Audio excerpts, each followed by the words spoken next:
It depends what you get rejected with instead of having cocktail. Lavish ones, you know, some of the solutions. Considered to be the or even though, you know, you set up a neighborhood killed so easily. That's very important. Retirement, it isn't something to start thinking about in your 50s or 60s. You need to do it right now and plan decades earlier. Here to share some insight on that is financial advisor Ken Mahoney, who's penned a new book called A New Way to Look at Retirement, Your GPS for Retirement. Does that mean got to prepare soon? Got to prepare soon. Exactly. You know, plug in that little GPS of yours exactly. and get you there. Exactly. Let's talk about what do you do in each of these decades? You're in your 20s, your 30s, your 40s, or 50s. Each one requires a different Absolutely. scenario. You know, the 20s and 30s to me is almost like a wasted couple decades as far as planning for retirement. Because quite frankly, you know, we're in that mode of going out with friends and so forth. Yeah, it's the best time to put money away. This is before having kids, or before having a mortgage.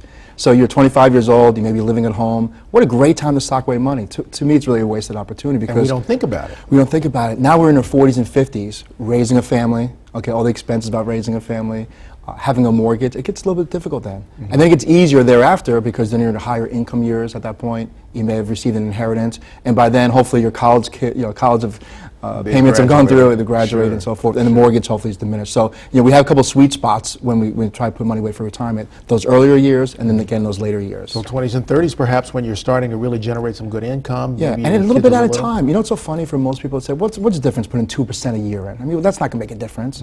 You know what? They should see the other side of it. I work with people as a financial planner. They come to me, they're 65 years old, and they say, I can't believe I have $500,000 in my 401k plan. A little bit at a time, 2 and 3%, you know, each month going in, compounding over time, and they have this huge lump sum. And so it makes a difference just to start with Yeah, just a little bit at a time. And that's a problem we have as investors. We always want to think big. You know, we want to throw that bomb down the field and try to catch it. And the problem is that doesn't usually work. Right. What happens a little bit at a time. Now, on the flip side, if you have people in their 50s that haven't really saved and are now saying, well, I've got to do something because in the next 15 years or 20 years, if I live that long, I'm going to have some money banked. Right. How do you advise those folks? Yeah, there's a couple of ways to look at it. Most people, when they look at how much money they make and how much they spend, they look at this as a little sliver of savings, right? Yeah, we could try to do things to raise your income, start a side business, doing things on the side to try to increase our income and give us more time for savings. You know, we're not retiring at 62 like our grandparents did. Right. Thankfully. Thankfully, we're living longer, healthier lives. So that also means when you start looking down the road, don't look at 62 or 65, line in the sand, I'm finished. If we love what we do, we can do into our 70s and 80s. Heck, I have a client, 89 years old. He's still practicing law. Wow. Again, granted, he's not slugging it out 9 to 5, 5 days a week, but he's doing it a couple days a week, bringing in some income, enjoy what he does. And there are also ways to share the expertise you've developed over all those years in maybe tutoring or doing some other things too. Right, there's so many things you can do there. So again, in your 50s and 60s, you can look out down the road. But you can do things right now. And the way to look at it right now, try to do things that create some more income for yourself. Now, when you talk about investing that money, are we talking? I mean, are there strategies for younger people versus older people? Are you urging, well, let's take a very low-key approach to it? Yeah, you know, we can learn a lot from this Sunday's Super Bowl, believe it or not, when it comes to investing. Okay, the teams that made it here were the teams that didn't get penalized a lot. You know, they're disciplined, they had a great strategy. Investors can do the same. Remember the Joe Montana days? Okay, they surgically marched down the field, disciplined, a little bit at a time. A dump off to Jerry Rice, a hand off to Roger Craig. Okay, investors always want to come at the 20-yard line, throw that bomb into a penny stock or something, hit it big, and what happens? They usually drop the pass, right? Or intercept the run back for 6 points. Okay, so think about the Joe Montana days of surgically going down the field, a mutual fund, some annuities, some bonds, a little bit at a time, and compound that over time.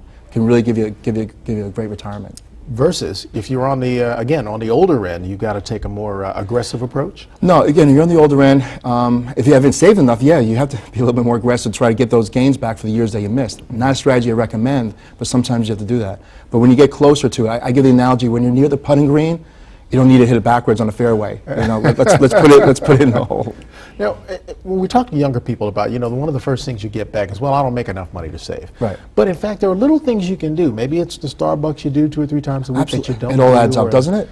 You know, a lot of times I tell people at least once a year, take an inventory, go through your credit cards, okay, and see really what you use. I mean, I hate to say it, but a lot of times we spend money on the health clubs, right? $110 a month, and I'll say to somebody, how often do you go there? I never go there. Okay, that's one thing. Again, if you're using it, by all means, keep that. Sure. I mean, it's good for your body, good for your health, good for your mind. But if you're not using it. And then we start going through some of these credit cards, you realize there's a whole bunch of things we're paying for that we're not using, and that's a good start also. Does that also start with the type of interest rates you're paying? Yeah, definitely. I mean, there's a lot of people who have 7, 8, 9% credit card, and yet they have a whole bunch of money in the bank, and the banks are paying 0.2, 0.5%. Doesn't make sense. Pay down those credit card debts when you can. Okay, so a lot of good advice. It's in the book, A GPS for Your Retirement, Retirement. a new way to look at retirement. And it has their Peace of Mind Boulevard. Well, Brian, we hope to bring you the Peace of Mind Boulevard one of these days. All right. Well, thanks so much for sharing with us. We'll look to have some more discussions again soon. Great. Thank you, Brian.